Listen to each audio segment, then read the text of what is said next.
you're at the show, you have your camera, you're ready to go take photos.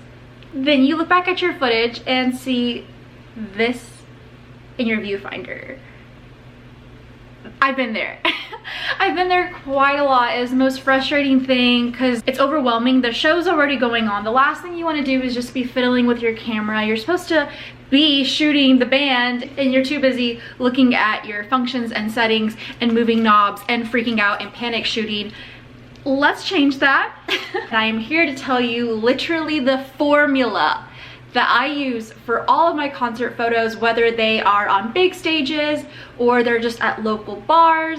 This is gonna be how you get a good photo every single time. So one really cool thing that helped me was looking for local photography classes, and luckily around the time that South by Southwest was happening here in Austin, Precision Camera had a free concert photography class, and after knowing that my photos were coming out like this, it just kind of seemed like it was a sign, it was meant to be. So I went to the class and it was absolutely amazing because immediately after the class, they had 4 bands that were just gonna play this huge studio that they set up with the stage. All the instruments were there, the bands were there, and they also had different lighting.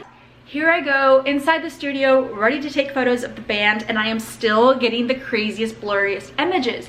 And I'm so upset because I feel like the class, I understood it. He talked about low light and all this kind of stuff. So he told me everything I needed to know, but it still came down to me not knowing how to use the camera settings.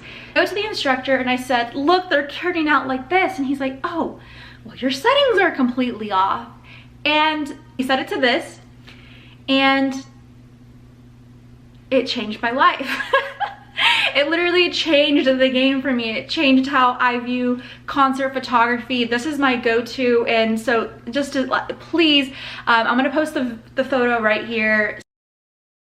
Screenshot this, save it, heart it, because if you have this as your core, then you can start to kind of play around and get creative. But at the same time, I also learned, like, don't overcomplicate it and just stick to what works. And this works for me every single time. These are the photos I am currently taking now of my husband's band. I will leave their links everywhere. Like I said, he's in a couple bands, and I will leave his drum channel right here. You guys should go give him a follow.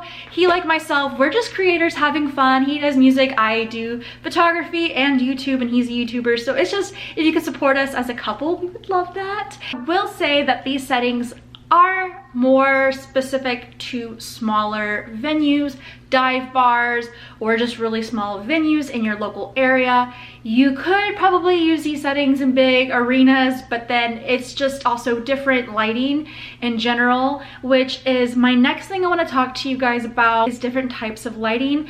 You will encounter purples and lots of reds and blues, and that can give your photo like a weird effect of just like overly exposed, lots of just like bright colors that are reflecting on the face, really weird.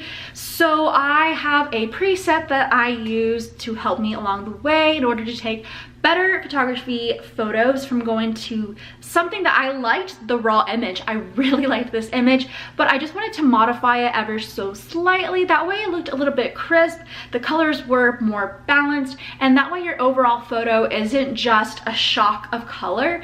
Even if that's what you're going for, you still want to make sure the color isn't just too harsh, too bright, and a little bit more and more even on your frame. At least that's my personal artistic choice. That's what makes photography so fun, is that how I view an image, you might view it completely differently and would have shot it a completely different way. So never give up because your way, just because it doesn't look like somebody else's, doesn't mean it's wrong. You are also still trying to figure out your own flair along the way. Don't forget about that. It's all about having fun. So while it's been really overcast here in Austin, I try to make the best of the situation, and I felt really inspired to just create more YouTube videos for you guys around photography. So when the weather gets better, maybe in your area, you're a little bit more equipped to go out there and take photos. This is a good time. I think also if like the weather's bad in your area, just use it as time to like slow down and just learn and be in the plan process. But when things get better, if the weather's better, you're off, that gives you an opportunity to utilize what you learned and put it into action. So Thank you guys so much for watching this video. I hope it was helpful. I'm gonna just post some of my photography at the end of this, some of the shots that I'm most proud of, and I hope you guys enjoy.